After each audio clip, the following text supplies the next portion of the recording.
I don't think I ever had a single moment in my childhood where I wasn't reminded, either directly or indirectly, that my sister Rebecca was always going to be the priority, that her needs, her struggles, and her failures would always come before anything I wanted, that my place in the family had been assigned to me from the moment she was born, and that place was second. It wasn't something that happened all at once, wasn't some grand betrayal that made everything click into place, wasn't a single conversation where my parents sat me down and told me outright that I would always come after her. It was more like a slow, unrelenting drip, 1,000 tiny moments that added up over the years, shaping the way I saw my own worth in their eyes.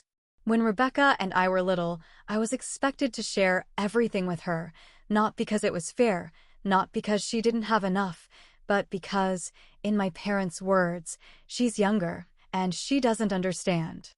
If she broke one of my toys, I was told to be the bigger person. If she threw a tantrum because she wanted something that was mine, my mother would sigh and say, "Come on, Lisa, you know how she gets. Just let her have it." It started small, little things that seemed inconsequential at the time, but as we got older, as our lives moved from toys and playdates into responsibilities and expectations, that pattern never changed. It only got worse. When I turned 16, I got my first job, not because I wanted to work, not because I was eager to start saving money for my future, but because I had no choice.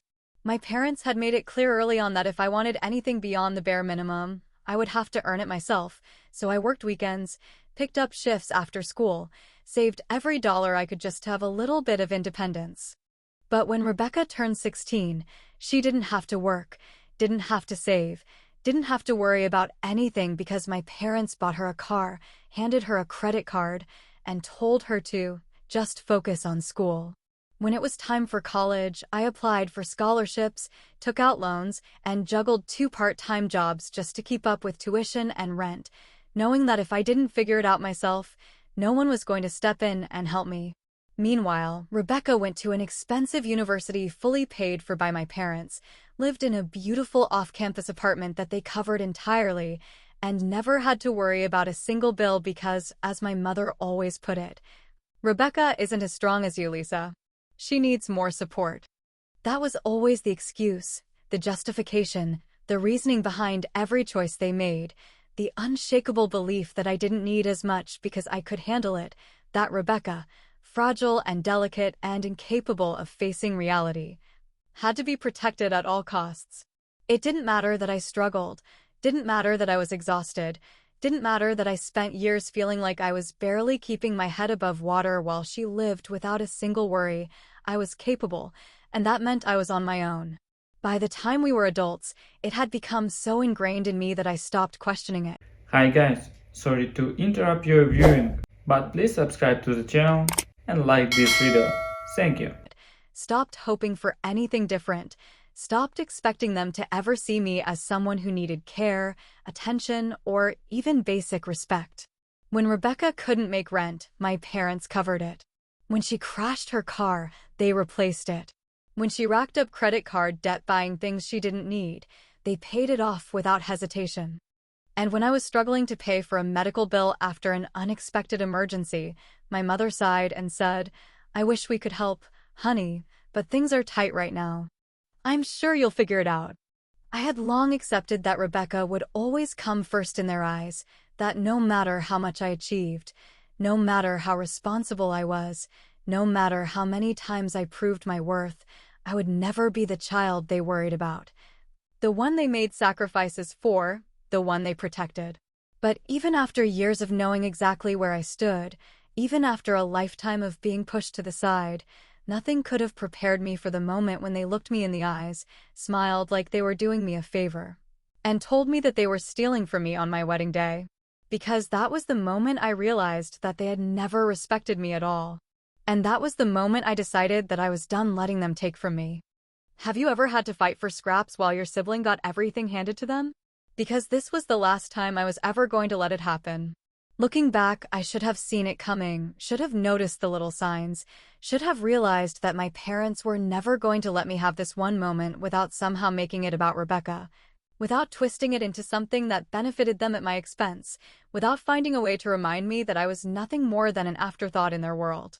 But at the time, I was so caught up in the excitement of finally marrying Matt, so focused on the details of the wedding, so overwhelmed by the endless to-do lists and seating charts and last-minute decisions that I ignored the red flags that were practically screaming at me. It started subtly, little comments from my mother that seemed harmless on the surface, little sighs and dramatic pauses whenever money was brought up, little remarks about how expensive weddings are, how times are tough, how it's a shame people feel the need to spend so much on just one day. At first, I thought she was just being her usual self, finding a way to insert her opinion into something that had nothing to do with her, making passive-aggressive remarks just to remind me that she disapproved of anything that didn't center around her wants or needs. But then my father started doing it too, casually mentioning that they had been under a lot of financial stress lately, that things weren't as easy as they used to be, that they had been making some sacrifices to help Rebecca out. And of course, Rebecca herself was sulking from the very beginning, acting like my wedding was some kind of personal attack on her, like my happiness was an inconvenience, like my choice to celebrate my love with Matt was somehow stealing something from her. She rolled her eyes whenever anyone brought up the wedding, scoffed whenever my bridesmaids talked about their dresses, made little jabs about how ridiculous it was to spend so much on one day. But the worst part, the part that made my blood boil, was the barely concealed resentment whenever someone paid attention to me instead of her. She had always been the center of their universe, always been the one people worried about, always been the one getting bailed out of whatever mess she had created. And now, for the first time, she wasn't the main character. For once, I was the one people were celebrating, the one people were fussing over, the one people were excited for, and Rebecca couldn't stand it. Matt noticed it all immediately, picked up on the tension, caught every whispered conversation, saw every pointed look, heard every forced sigh from my mother, and the moment we were alone, he called it out. "They're going to pull something," he said, his voice calm but firm, his expression unreadable as he watched me adjust the seating chart for the millionth time. I paused, looking up at him, frowning slightly. "Who?" "Your parents," he said without hesitation, setting down his glass of water, crossing his arms over his chest. "They're going to do something shady. I don't know what it is yet, but I can feel it." I let out a breath, forcing a small laugh, shaking my head because surely, not even they would stoop that low. "Matt, come on," I said, rolling my eyes, trying to push down the uneasy feeling creeping up my spine. "They can be selfish, sure, but this is my wedding. Even they wouldn't ruin my wedding." Matt didn't smile, didn't look reassured, didn't back down. Instead, he just studied me for a long moment, then exhaled slowly, rubbing a hand over his jaw. "You give them too much credit," he said finally, his voice quieter now, more measured, more careful. "They've spent your entire life proving that Rebecca comes first, proving that they don't see you the way they see her. And I'm telling you, Lisa, they're planning something." I wanted to argue, wanted to tell him that he was wrong, that he was just being paranoid, that my parents weren't perfect, but they weren't evil, that even they had limits, that even they wouldn't take something as sacred as my wedding and turn it into another way to favor Rebecca. But deep down, somewhere in the part of me that had spent years being overlooked, years being told to understand, years being pushed aside, I knew he was right. I just didn't want to admit it. So I convinced myself that he was overreacting, that we were just stressed, that once the wedding was over, we would laugh about this, about how paranoid we had been, about how ridiculous it was to think they would do something so selfish. But Matt wasn't laughing when he reached into his jacket pocket, pulled out an envelope, and handed it to me with a knowing look. "Just in case," he said simply, his voice steady, his confidence unshakable. And in that moment, I should have known. I should have known that Matt was 3 steps ahead of them. And I should have known that whatever they were planning, he was already prepared for it. The wedding was perfect, absolutely perfect in every way that mattered, filled with laughter and warmth and the kind of overwhelming love that wrapped around me like a protective shield, making me believe, for just a few fleeting hours, that nothing could touch me. That nothing could ruin this, that for once in my life, I was the center of something good. The ceremony had been beautiful, the vows heartfelt, the reception buzzing with joy, the air thick with the scent of fresh flowers, expensive champagne, and the promise of a future that belonged entirely to Matt and me. I had spent the entire day floating, smiling so much my face hurt, holding Matt's hand like a lifeline, feeling the kind of happiness I had once thought was only meant for other people, people whose families didn't see them as an afterthought, people who didn't spend their entire lives fighting for the smallest scraps of affection. And for the first time in years, I let myself believe, really believe, that maybe, just maybe, my parents had finally decided to be normal for once, that they had chosen to set their favoritism aside, that they had realized, even if only for a day, that this was supposed to be about me. They had smiled in all the photos, clapped during the toasts, made polite conversation with Matt's family, danced like they were proud parents, like they actually saw me. Like I was worth something more than just a financial backup plan or an obligation they had never wanted. For hours, I let myself sink into that illusion, let myself pretend that all of the resentment, all of the favoritism, all of the years of being treated as second best didn't matter anymore. That maybe, just maybe. This was the turning point where everything changed. And then my mother pulled me aside, her face stretched into a bright, almost too perfect smile, her eyes sparkling like she was about to give me a gift instead of take something from me. She took my hands in hers, squeezed them gently, leaned in like she was about to share something important, something meaningful, something sentimental, and then, in the softest, sweetest voice she had ever used with me, she said the words that would change everything. "We're keeping your gift money. Rebecca needs it more than you." For a second, I thought I had misheard her, thought maybe my brain had scrambled the words, thought maybe I was still floating in that dreamlike haze of the wedding, still lost in the warmth of the day, still blinded by the ridiculous hope that they had finally chosen to put me first. But the longer I stood there, staring at her, waiting for the punchline, waiting for the clarification, waiting for any indication that she wasn't actually serious, the colder my body became, my blood turning to ice, my fingers numb in her grasp. She was smiling, still smiling, like she hadn't just ripped the ground out from under me, like she hadn't just shattered the last fragile piece of belief I had in her, like she genuinely thought she was doing me a favor. I forced my voice to work, forced my lips to move, forced the words out even though my throat felt like it was closing. "What?" She sighed, like this was something exhausting for her, like I was being difficult, like I wasn't immediately agreeing to what she had already decided was happening. "Sweetheart, you don't need it," she said, her tone gentle, patient, the way you speak to a child who doesn't understand why they can't have what they want. "You have Matt now, and Rebecca is struggling. It's only fair that she gets a little help." I stared at her, my entire body stiff, my heart pounding so hard I could feel it in my fingertips, my nails digging into my palms as I forced myself to stay calm, to breathe, to not make a scene at my own wedding. "That money isn't yours to take," I said finally, my voice sharp, clipped, nothing like the soft, sentimental moment she had clearly been expecting. My mother blinked, surprised, as if it had never even occurred to her that I might not accept this, as if the idea of me saying no was so foreign, so unthinkable, that she hadn't even prepared for it. "Lisa," she said, her voice dipping into disappointed condescension, the same voice she had always used when I didn't immediately fall in line. "We're your parents. You have a good life now, a husband, a future." "Rebecca, I don't care about Rebecca," I said, the words coming out sharper than I intended, but I didn't regret them, didn't take them back, didn't soften them the way I had always been expected to. "That money was given to Matt and me. You don't have the right to touch it." And that was when her smile slipped, the sweetness in her expression fading just slightly, the warmth in her voice cooling just enough for me to see the truth hiding beneath it.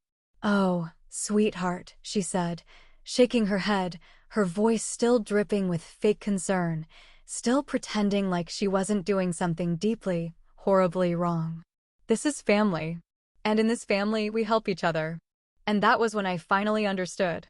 This wasn't just another moment of favoritism, wasn't just another instance of them putting Rebecca first, wasn't just another reminder that I would always come second.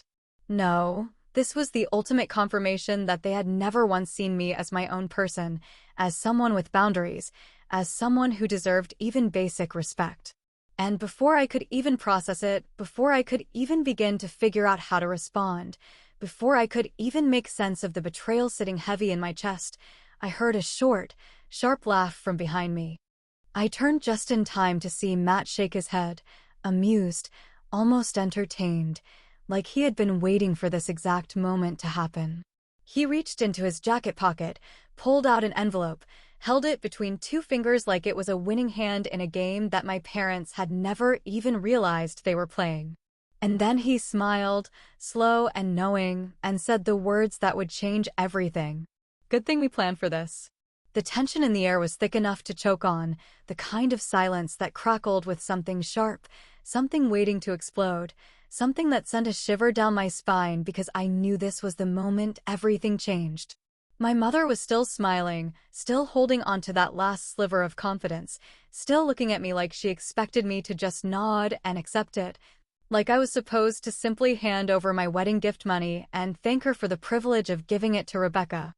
My father stood behind her, arms crossed, his expression unreadable, but I could see the same quiet certainty in his eyes, that same unshakable belief that they had already won, that they had already decided what was going to happen, that I was powerless to stop it.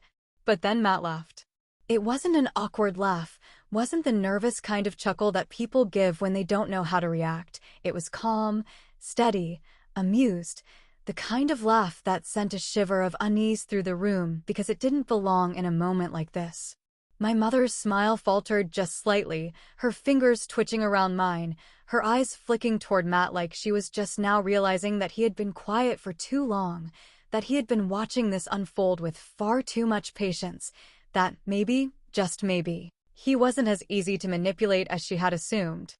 Good thing we planned for this, Matt said, his voice smooth as silk, his confidence so unshakable that it made my mother stiffen, her grip on my hands tightening just slightly, her body going completely still like she had just stepped into a trap she hadn't seen coming. Slowly, with an almost casual ease, Matt reached into his jacket pocket, his movements deliberate, controlled, like a man who had been waiting for this exact moment to arrive. He pulled out an envelope, a simple white envelope that looked so innocent, so unassuming, yet held the power to shatter everything my parents thought they knew about the situation. He held it between two fingers, tilting it slightly, watching them with the kind of amusement that sent a clear message. They had no idea what was coming.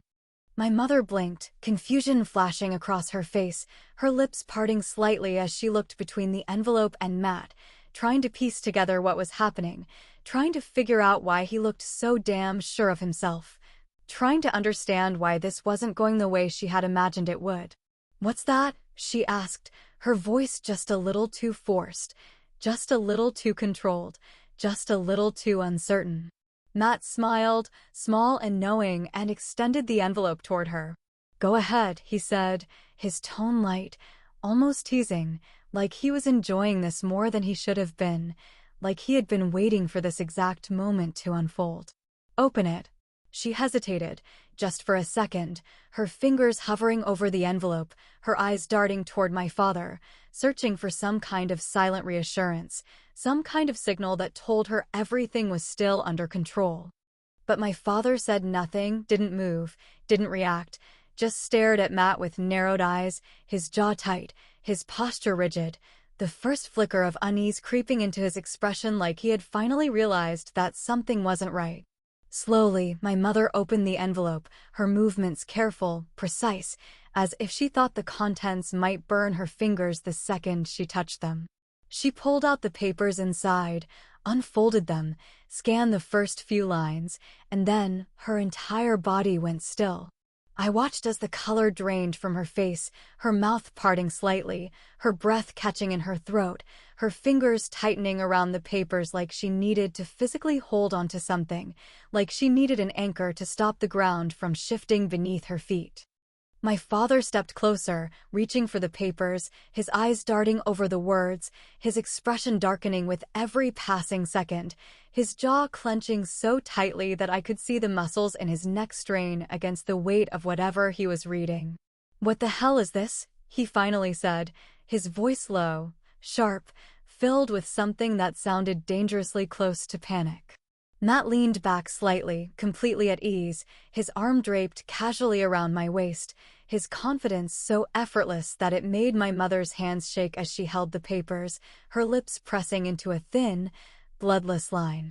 "It's a legal document," Matt said smoothly, his voice even, his amusement barely hidden beneath the surface. "Signed, sealed, and notarized weeks ago." My mother's throat bobbed as she swallowed, her fingers trembling slightly as she scanned the words again, as if reading them a second time would change what they said. "It states," Matt continued, his tone patient, deliberate, enjoying every single second of this, "that every single wedding gift given to Lisa and me, including all monetary gifts, is legally ours, and that any attempt to withhold, redirect, or otherwise interfere with those funds will be considered theft and subject to prosecution." My father's head snapped up so fast that I was surprised he didn't give himself whiplash, his eyes burning with disbelief, anger, and something dangerously close to fear. "You wouldn't," my mother whispered, her voice barely audible, her fingers tightening around the papers, her breath coming in short, uneven bursts. Matt's smile widened, his confidence unwavering, his grip on my waist just a little firmer, his presence next to me a solid, unshakable force that my parents had never seen coming. "Oh, I would," he said, his voice calm, almost bored, like this was nothing more than a business transaction, like he had done this 1,000 times before, like this wasn't the first time he had dealt with people who thought they could take from him and get away with it. My mother let out a shaky breath, looking up at me now, really looking at me, like she had finally realized that I wasn't the quiet, obedient daughter she had always relied on. Like she had finally noticed that I wasn't the same girl who had spent years letting them take and take and take without ever pushing back. And then Matt delivered the final blow, the words that made my mother's hands tremble, the words that made my father's expression darken, the words that sealed their absolute and utter defeat. "If you try to take 1 cent from us," he said, his voice so smooth, so deadly calm, so utterly confident, "we will see you in court." And just like that, the game was over. The silence that followed Matt's words was thick, suffocating, heavy with something I had never felt before, a shift, a crack in their carefully constructed reality, a moment where, for the first time in their lives, my parents and Rebecca were not in control. My mother was still gripping the legal papers, her fingers trembling around the edges, her mouth opening and closing like a fish gasping for air, her brain clearly scrambling, desperate to find a way out of this, desperate to twist the situation back in her favor, desperate to regain the upper hand she had never once considered losing. She stammered at first, a mess of half-formed words and gasping breaths, her voice cracking under the weight of her own shock, her eyes darting between Matt and me like she couldn't decide who to direct her pleas toward. "Lisa, sweetheart, you don't have to take this so seriously," she finally managed, her voice a little too high, a little too forced, a little too frantic. "This is just a misunderstanding, really, just a little family disagreement. We weren't going to keep all of it, just a portion, just enough to help Rebecca get back on her feet, just enough to do exactly what I said you weren't allowed to do." I interrupted, my voice calm, steady, unshaken, my heart pounding in my chest, but my face giving away nothing, my body completely still as I watched her squirm. "To take money that doesn't belong to you? To steal from me and call it helping Rebecca? To rob your own daughter on her wedding day?" Her breath hitched, her eyes widening, her lips pressing together like she had to physically stop herself from snapping back, like she finally realized that the tone she had always used to manipulate me wasn't going to work this time, like she had finally processed the reality that I wasn't backing down. Before she could come up with another excuse, before she could try to guilt-trip me into changing my mind, before she could even attempt to regain control of the situation, Rebecca let out a sharp, high-pitched wail, her hands curling into fists at her sides, her entire body shaking as she snapped, completely and utterly losing whatever composure she had left. "This isn't fair," she screeched, her voice grating, filled with pure, unfiltered entitlement, her face contorting into something ugly, something raw, something that might have made me pity her if I hadn't spent my entire life being forced to cater to her every whim. "You're married now, Lisa. You don't even need that money. You have a husband, a future, a whole new life, and what do I have? Huh? Nothing. Nothing. I'm struggling, and you don't even care." I watched as tears poured down her face, as she stomped her foot like a petulant child, as she let her entire body tremble with the sheer rage of not getting exactly what she wanted for once in her life. She looked so genuinely offended, so genuinely disgusted by the fact that I wouldn't just hand her what she wanted, so completely incapable of understanding why I wasn't immediately sacrificing myself for her benefit. And it was in that moment that I realized something horrifying, something that made my stomach twist in a way that had nothing to do with anger. She actually believed it. Rebecca genuinely believed that I was wrong for refusing, that I was selfish for standing my ground, that I was a terrible sister for not handing over my wedding money the second she decided she wanted it.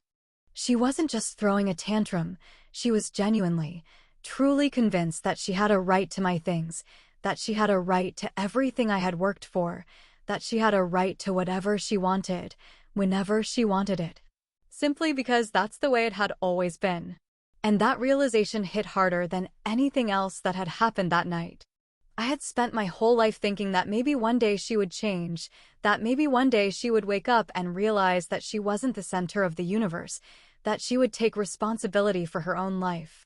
But standing there, watching her shake with outrage over something she was never entitled to in the first place, I finally understood. She was never going to change. She was never going to stop expecting me to take care of her. She was never going to take accountability for anything. And I was done waiting for her to grow up. Before I could open my mouth, before I could even process my own thoughts, my father took a sharp step forward, his face red with fury, his fists clenched at his sides, his entire body radiating the kind of rage that only comes from realizing you have lost control of something you thought you had complete power over. "I have never been so ashamed of you in my life," he spat, his voice cold, cutting, filled with a barely restrained anger that used to make me flinch, used to make me cower and apologize and beg for forgiveness, even when I wasn't the one in the wrong. But not this time. Not now. Not ever again. I met his gaze head-on, my face blank, my body completely still, my pulse steady as I let his words hang in the air, let them sit between us like a weight he could no longer force me to carry. And then Matt, my wonderful, brilliant, unshakable husband, tilted his head slightly, his expression cool, his voice deadly calm, his next words slicing through the tension like a knife through silk. "If you try to take 1 cent from us," he said, his voice smooth as glass, his smile small, knowing, amused, taunting, "we will see you in court." The moment the words left his mouth, I watched it happen, the panic, the realization, the absolute, crushing understanding that they had lost. My mother's lips parted, her breath coming in short, uneven bursts, her hands shaking so badly she nearly dropped the papers. My father's jaw clenched, his face darkening with something close to humiliation, rage, and disbelief, like he had just been blindsided, like he had never once considered the possibility that I might actually fight back, like he was just now realizing that I was never going to be under their control again. Rebecca let out another sharp sob, her tantrum escalating into something desperate, something shrill, something broken, but I didn't hear her words anymore, didn't process her screeching, didn't acknowledge the way she flailed her hands, because it didn't matter anymore. It was over. And for the first time in my life, I had won. The night air was crisp as Matt and I walked away, the sound of the reception fading behind us, the distant hum of laughter and music still lingering in the background, a stark contrast to the chaos we had just left behind. My fingers curled around Matt's, his grip warm and steady, grounding me in the moment, reminding me that this was it. That I had finally severed the last fragile thread tying me to the people who had spent my entire life taking from me without ever giving anything back. I could hear the scuffle of hurried footsteps behind me, the uneven breaths of someone who was desperate, panicked, not ready to let go, and before I could take another step, a hand shot out, cold fingers curling around my wrist, gripping me just tightly enough to make me stop.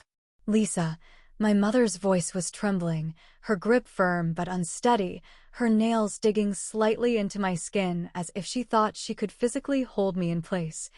As if she thought I was still the obedient daughter who would stop everything to listen to her just because she asked. I turned slowly, meeting her gaze, my expression unreadable, my body still, my breath calm, while she looked like she was unraveling at the seams, her carefully maintained composure cracking, her eyes wide. Her lips slightly parted as if she was struggling to find the right words. "You don't mean this," she said, her voice barely above a whisper, her chest rising and falling in shallow breaths, her fingers tightening around my wrist like she was afraid that if she let go, I would disappear forever. "We're your family." The words hung in the air between us, a fragile, desperate plea wrapped in a lie that had never been true, a last-ditch attempt to manipulate me into forgetting everything they had done, into ignoring everything they had taken, into pretending that I owed them something simply because of blood ties that had never actually meant anything at all. I took a slow breath, letting the moment stretch, letting her feel the weight of her own words, letting her see the truth in my eyes, letting her understand that this time, I wasn't coming back. Then I smiled. Not a cruel smile, not an angry smile, not the bitter kind of smirk that I might have once allowed myself in moments like this. No, it was calm, quiet, completely at peace, the kind of smile that came from knowing that I was free, the kind of smile that came from finally understanding my own worth, the kind of smile that let her know she had lost me forever. "You were never my family," I said softly, tilting my head slightly, watching as her face fell apart right in front of me, as her breath hitched, as her fingers twitched against my skin. "You were Rebecca's." Her lips parted, her eyes wide, her entire body going stiff, her fingers loosening around my wrist as if the words had physically struck her, as if she had never once considered the possibility that I had always seen through it, that I had always known my place in their world, that I had always understood that I was never the child she chose to protect. And then I pulled my arm away, the final break, the last moment of contact, the last time she would ever be able to reach for me and expect me to stay. I turned back toward Matt, toward the future, toward something that was mine, something that was free from the weight of their expectations, free from the exhaustion of constantly having to fight for a love that had never been given freely. Behind me, I could hear it happening, the unraveling, the desperation setting in, the full realization crashing over them like a wave they had never seen coming. Rebecca's voice rose in frustration, her words sharp, accusing, laced with the kind of entitlement that had been bred into her from the moment she was born. "Lisa, stop being dramatic. You're really going to ruin everything over some stupid money."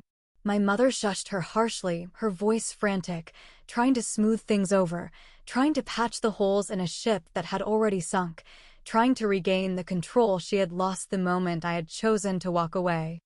And then there was my father, his voice a low growl, a frustrated curse muttered under his breath, the anger simmering just beneath the surface, not because he cared about losing me, but because he hated the feeling of losing control. I could have turned around. I could have watched them crumble, could have let myself bask in the beautiful, long overdue moment where they finally understood that they had pushed too far, that they had taken too much, that they had burned a bridge they would never be able to rebuild. But I didn't. I kept walking, step by step, heartbeat by heartbeat, feeling lighter than I ever had, feeling free for the first time in my life, feeling untouched by their chaos, unbothered by their demands, unmoved by the noise of people who had never once put me first. And just like that, they became nothing more than voices in the background of a life I no longer belonged to. I didn't turn around. Not this time. Not ever again.